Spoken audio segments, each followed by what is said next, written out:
So in an effort to discredit the current mayor, Penguin has his gang go around and cause chaos in Gotham. Thank God Batman rescued that guy from getting lightly slapped on the head. So Batman takes out 4 bad guys, figuring he's getting the dangerous ones first, only to have his Batarang snatched up by Poodle Lady's poodle. She's all, bitch please. Then through some more fighting, he grabs a bomb off one guy, and a bit later he puts it on another guy. Yeah, I have no defense for that one. That's just straight up a goddamn Batman moment. Meanwhile, it's awfully convenient that the logo for Shrek's department store is a Cheshire cat. Oh well, I'm not one to complain about cat motifs.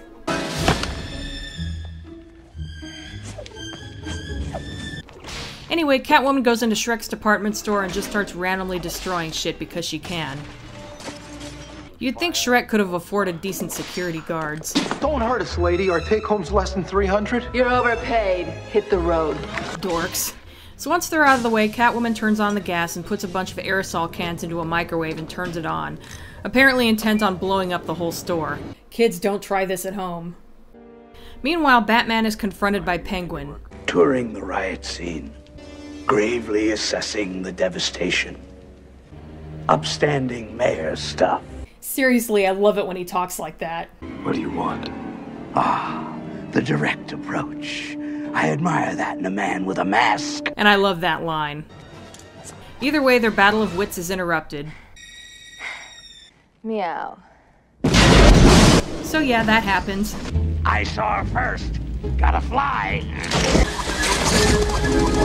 There are so many statues built into this architecture, it's crazy. So Batman follows Catwoman to the top of a building and a fight breaks out. Wait for it. How could you? I'm a woman. I'm sorry, That's totally something I would have expected from the old TV series, which is why it's awesome. The movie just comes out of nowhere with this bit of camp. Geez, when Catwoman strikes, she strikes hard. If she really wanted to kill him, I honestly think she could have right then. You do not fuck with Catwoman, man. Life's a bitch. Now so am I. Either way, she doesn't get a chance to because Batman gets her on the arm with a vial of some kind of acid, causing her to fall and nearly slip off the roof until he grabs her and pulls her up. Who are you? Who's the man behind the bat? That's not you. You're so damn stupid, Batman. She gets him with one of her claws and he knocks her off the building to a soft landing. Saved by kitty litter. Are you in pain, sir? No, not really. Must be sarcasm because yikes. So Penguin makes a rousing speech and goes upstairs to find someone waiting for him. Just the pussy I've been looking for. Stay classy, Oswald. You and I have something in common. Wait, don't tell me. Naked, sexual charisma. Batman. So Catwoman wants to team up so he'll help her get back at Batman. Why should I trust some cat broad anyway? Cat broad. Maybe you're just a screwed up sorority chick. Penguin doesn't seem to think she's serious, so she eats his bird. Yeah, so that happened. Weirdos. A plan is forming. The thought of busting Batman makes me feel all dirty. Penguin's like, I approve. Like I said, weirdos. So Penguin sets up a relighting of the Gotham City Christmas tree, so obviously he's planning something. But I hope and pray that Batman will be present to preserve the peace. Shut up. Meanwhile, Selina seems to be having some doubts. You alright? I heard on TV that Catwoman is thought to weigh 140 pounds. I don't know how they don't give themselves away during this conversation. Batman blows it? He probably saved millions of dollars in property damage alone. It's gonna be a hot time on the cold town tonight. She just quoted the Joker. Oh, there'll be a hot time in the old town tonight. Okay, it was more of a paraphrase, but still, nice touch. Anyway, neither of them wants to go to the tree lighting ceremony, so Bruce invites her over for dinner. Meanwhile, Penguin kidnaps the Ice Princess. I don't know, just some model or something whose job it is to push a giant button that lights the tree. Say cheese. Cheese! And wow, she's dumb. It's the so-called normal guys who always let you down. Sickos never scare me. At least they're committed. Anyway, Bruce and Selina hit it off. A little too well, actually, and their injuries almost give them away. So a news bulletin comes on about the kidnapping of the Ice Princess and how Batman is a suspect. Obviously, both Bruce and Selina have to be there, and they each leave an awkwardly worded message with Alfred. Let her know that not in some kind of dumb, be my girlfriend kind of way. I will relay the message. Great. Could you just make up a sonnet or something, a dirty limerick? One has just sprung to mind. These modern relationships can be so complicated. It's a whole army of Batmen! I wonder if one of them is called Super Batman. Just kidding, it's just his assortment of suits. Could you imagine someone breaking into Bruce's house and just totally shitting himself because for a second he thought he was caught by, like, all the Batmen? Seriously, I want my Christmas display to include statues of men with swords. Add some Trans-Siberian Orchestra music and you'd have the most epic Christmas ever.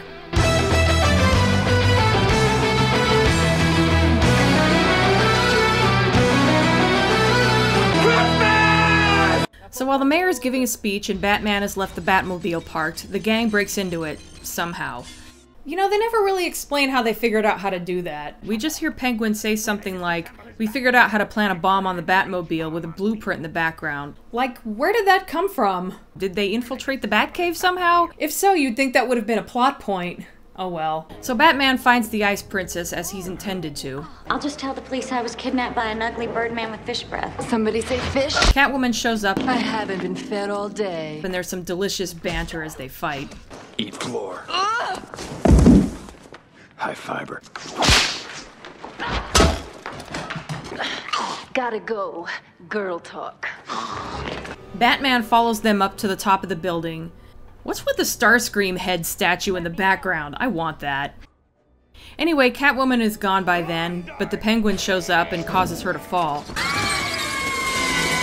Hey, Batman, push the princess! I love that that's an actual line in this movie. Right onto the button that lights up the tree. Nice. A huge flock of bats are released.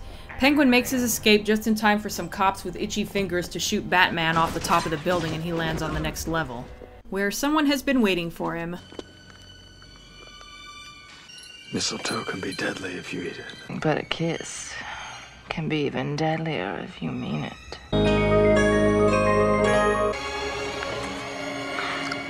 Hot? So Batman and Catwoman have another little altercation before he hang glides off the building to safety. Meanwhile, the gang is just finishing up with the Batmobile and making their escape. You said you were going to scare the Ice Princess. She looked pretty scared to me. Afterwards, Catwoman seems kind of stressed about the fact that she was just involved in a murder. Penguin, I guess, proposes to her. It's dark in the mayor's mansion. I'm bushed. So here you come into the bedroom, twitching your little tail. And she reacts about the way anyone would to an invitation to basically be a sex servant. I wouldn't touch you to scratch you. Which Penguin is not happy about. I ought to have you spayed. Goodbye, my unintended. Go to heaven. Catwoman supposedly dies again, but the glass slows down her fall, and while I'm sure it hurt, it's not fatal.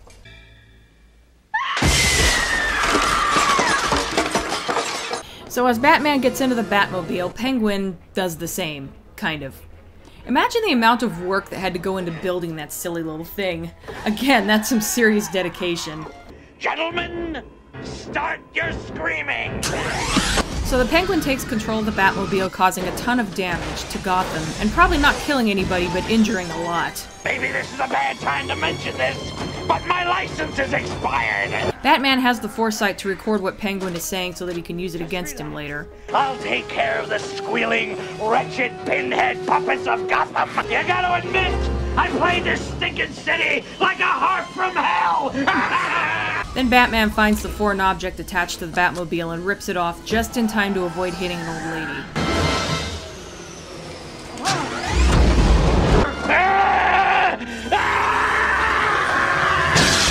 That's enough out of you.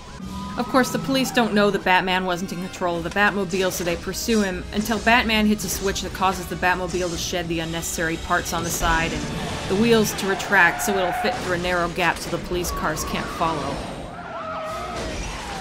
I had a friend who used to nitpick about how ridiculous it was that the Batmobile just happened to have that feature. I think it's kinda cool and no more far-fetched than anything else in this movie. Penguin is mad that he didn't even slightly injure Batman, but Max reminds him that everyone is blaming everything on the current mayor and they still love Penguin. So Penguin goes to make a speech. I love how he can't see over the mics. So Bruce and Alfred go into the Batcave and somehow he hacks into the speakers and plays the rant he recorded earlier. Hey, just relax.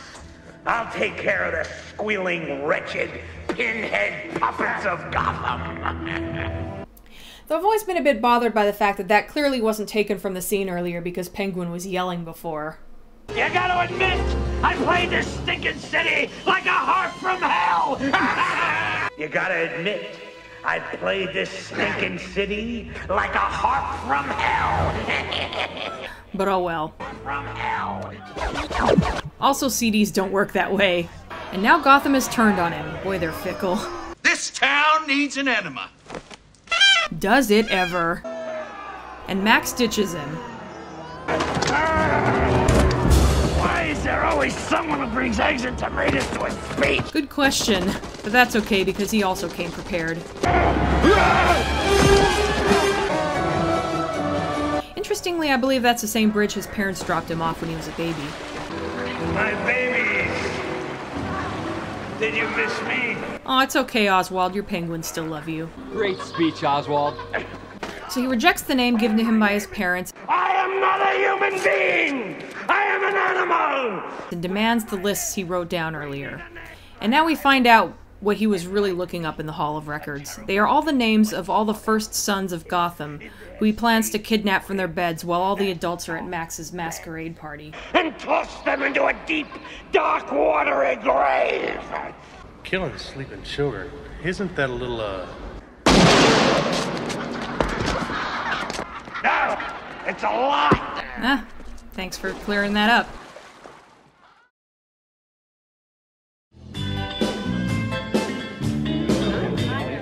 Speaking of which, Bruce ends up going. Ingenious costume. Let me guess. Trust fund, goody-goody.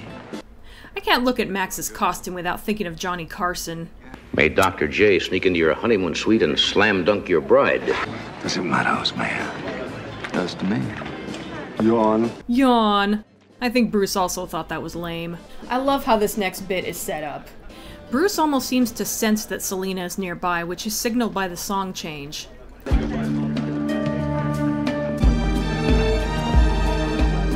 And I call bullshit. No way is Max Shrek cool enough to be a Siouxsie and the Banshees fan, especially since the last song was a Muzak version of Super Freak. Notice that Bruce and Selina are the only people at this masquerade party not wearing masks. That's a nice detail. I guess I'm tired of wearing masks. Me too. No hard feelings then. Actually, semi-hard, I'd say. Nice innuendo. Bruce mentions that he came in the hopes of seeing her, but she says she came for Max. Not you and Max. And things get a little awkward. And then... This and Max. Kinda dark. I'm sure you have a lot of problems with your boss, but I mean, who the hell do you think you are? Selina isn't doing too well these days. I don't know anymore. Bruce. Bruce, haven't you ever heard the saying, don't stick it in crazy? And then this happens. Mistletoe can be deadly if you eat it. A kiss can be even deadly. And just like that, they both realize who the other is. Does this mean we have to start fighting? Let's go outside. Fortunately for them, they get away from that spot before it ends up becoming ground zero of an explosion. Notice how Max checks to make sure his son is okay and even hugs him. That's the one redeeming quality he has. It could be that he's just looking out for the heir to his fortune, but he seems to genuinely care about his son. You didn't invite me, so I crashed! Anyway, naturally the Penguin was behind that. He announces that he's been kidnapping all of their firstborn sons while they were away from home. So you can dress up like jerks, get juiced, and dance badly.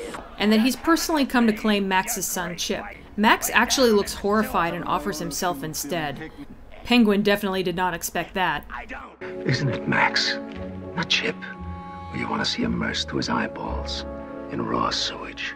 Okay, you got a point. I'll let the little prince live for now. In the duck! I'm surprised he goes along with it, since Max would suffer more if he got to live while his son died. I think this scene kind of explains it. This way Max will have to watch a bunch of children die before being killed himself. Meanwhile... Oh god, am I the only Dark Tower fan who's being reminded of Charlie the Choo-Choo right now? Would you hurry up and get those kids loaded already? But Batman stops the kidnappers and leaves a note for Penguin telling him about it. Children regret they are unable to attend. Haha, smartass. Batman. Get ready for the best parody ever of that speech from Patton. My dear Penguin, we stand on a great threshold! Yes, he really is giving an impassioned speech to a bunch of penguins, who are wearing armor and weapons. Yeah. Anyway, Penguin's new plan is to destroy all of Gotham and everyone in it. Is it wrong to root for the Penguins? They're just so damn cute. You go, little penguin commandos, make your daddy proud. Anyway, they're all headed for Gotham Plaza, where the rockets they're carrying will be detonated. And Batman nearly got taken out by penguin rockets. How embarrassing would that be? So everything is going according to plan, and the penguins have gathered with 15 seconds to go. Then Alfred jams the signal and the penguins head back to the lair. You're such a badass, Alfred. The penguin is really in a fix now. And one by one, all his allies abandon him. Penguin attempts to make his escape, but his vehicle collides with the Batwing. Or whatever vehicle it is that Batman's been piloting. You're just jealous because I'm a genuine freak and you have to wear a mask! That's telling him, Penguin. Followed by a standoff because Batman can ignite those penguin rockets at any time. My baby!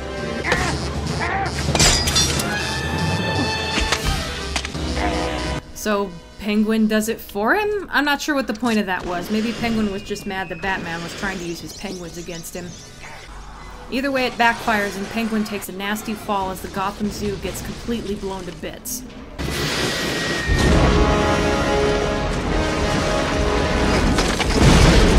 Meanwhile, Max is getting out of his cage, but he gets some unwanted help. How long has that gun been underwater? Would it still even work? Oh well.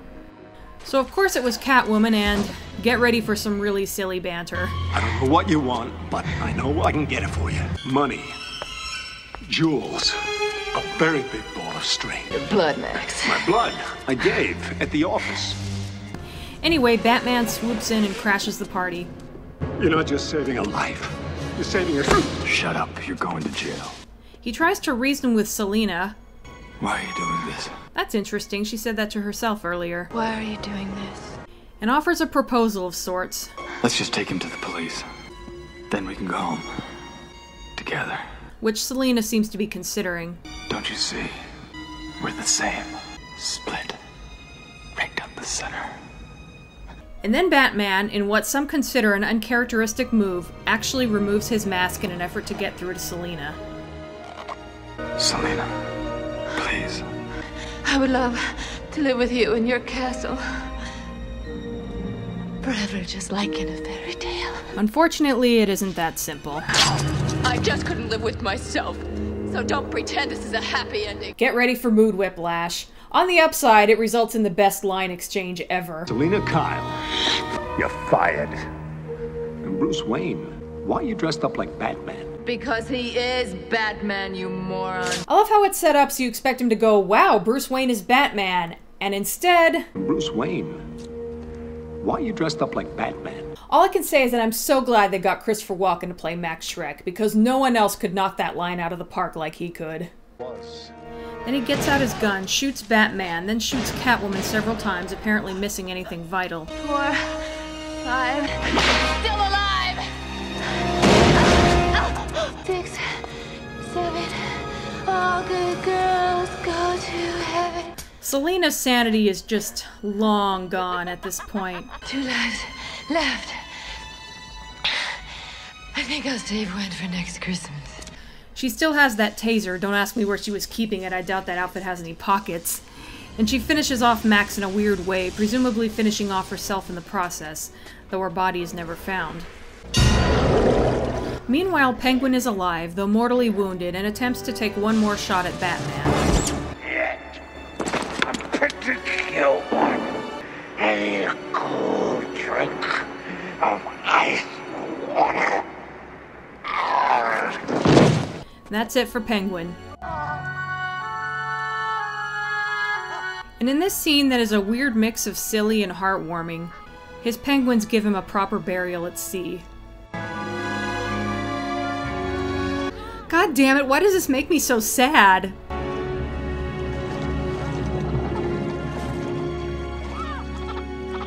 Sometime later, Bruce is being driven home and spots a shadow that looks like Catwoman in an alley.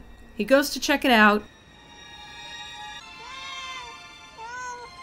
and instead finds a little black kitty, which he seems to have left for him to find. He takes the cat back to the car, and there's a very poignant exchange. Well, come what may.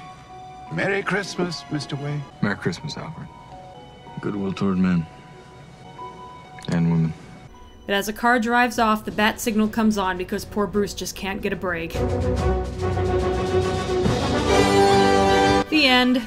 I love this movie. It's on my list of Christmas movies that I try to watch every year. Also on that list is Edward Scissorhands, which this movie actually has a lot in common with. Maybe I'll try to cover that one next year. But the whole thing just plays out like a dark fairy tale. It's both kind of silly and fun, but also beautifully tragic, in that way that Tim Burton excels at.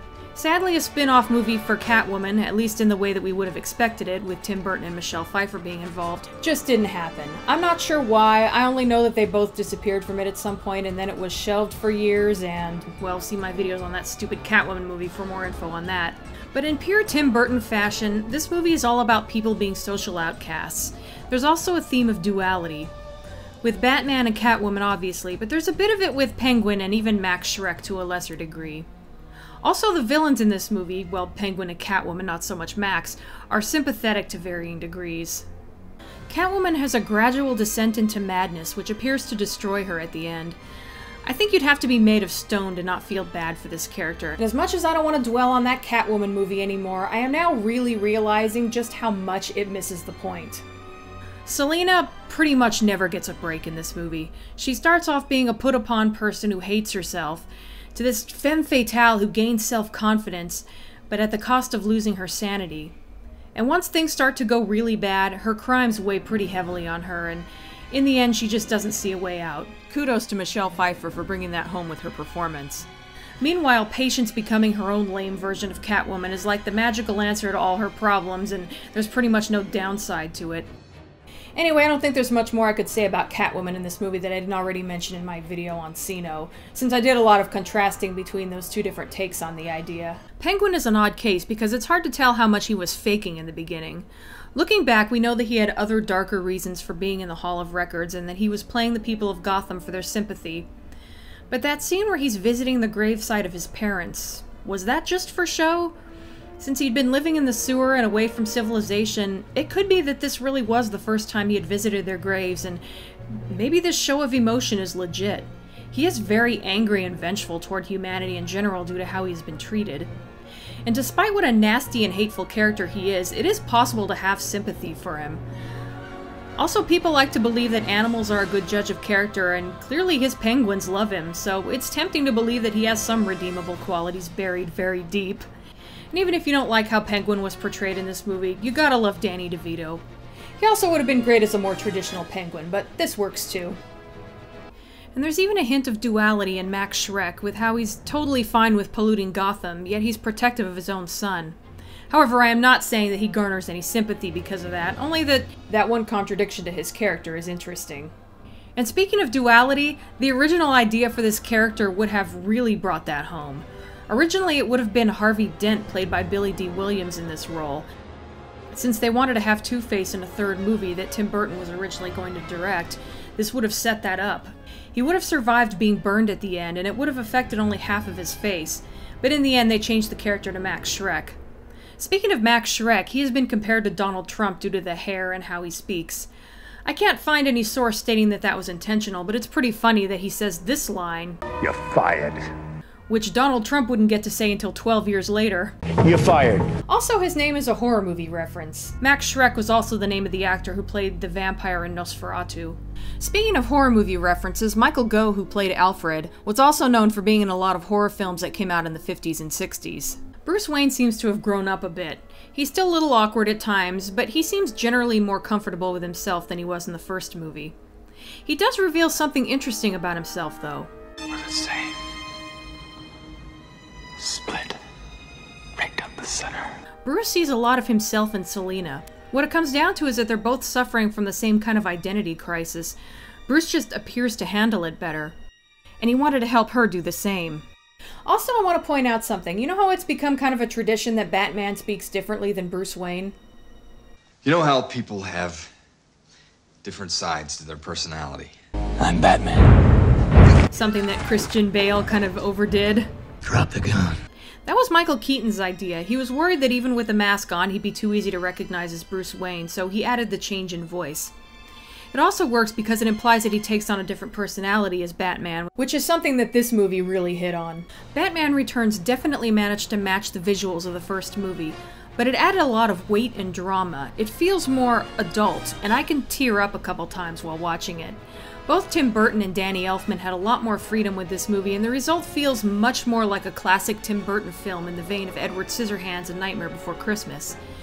Seems like Tim Burton's best movies were Christmas movies. There's one more thing that I have to appreciate about this movie. Face to face, my lovely foe. It made me a fan of Siouxsie and the Banshees. If you like the look of this movie, I highly recommend checking out the music video. I don't know if Tim Burton directed it, but it goes along with the visual style of the movie really well.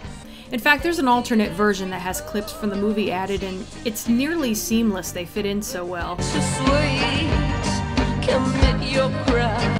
Either way, Danny Elfman collaborated with Siouxsie and the Banshees on this song, and it's just beautiful. One of my favorite songs, period. One more kiss before we die, face to face. As for the two following Batman movies, I have to admit I've never watched them all the way through. As soon as I heard that Tim Burton wasn't directing and Michael Keaton left, I just didn't see the point. As for the Christopher Nolan movies, there are some of those movies I always intend to watch but never seem to get around to it. Although I did randomly go and see the third one in the theater because I needed to get out of the house and it was the only thing interesting that was playing at the time. And I liked it a lot, even though I still prefer Tim Burton's vision. Well, I guess that's all I have to say about Batman Returns. If you've never seen it, definitely give it a shot. And if you have, maybe consider making it one of your Christmas movies. That's it for now, and happy holidays!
Bruce Wayne, why are you dressed up like Batman? Because he is Batman, you moron.